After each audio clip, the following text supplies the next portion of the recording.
Good afternoon. Ay, good afternoon na ba? Ay, sakto.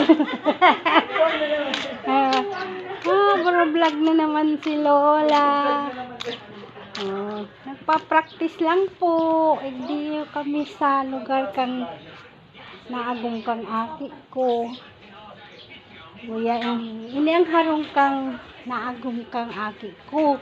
Pasensya na kamuta na sa Bicol man ako. Siyempre, Bicol man ang tataramon. Sorry na lang yung day nakakaintindi.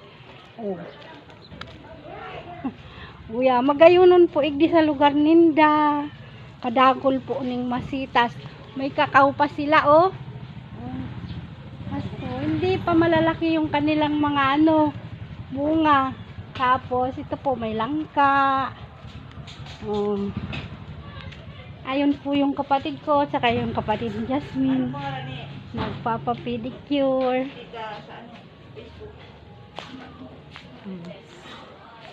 Ayan, ang may puno ng mangga. Ang ganda po ng ambience dito. Halat muna. Para pa-share lang ako. Magayunon bagay igdi ang view. Uli nga mga harong igdi gagayo na Kadakol masitas. Uli nga nindo Uya pa may mga gumamela. Gayon sana. Look. Kaganda ng gumamela. Ganda ng kulay. Tapos dito naman sa side. Red. Ayan. Ang ganda. Sarap dito.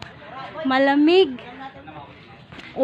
May halo ng Bicol. Tagalog yan Siguro naman naintindihan nyo na. Sige, yan lang muna. Sunod ulit.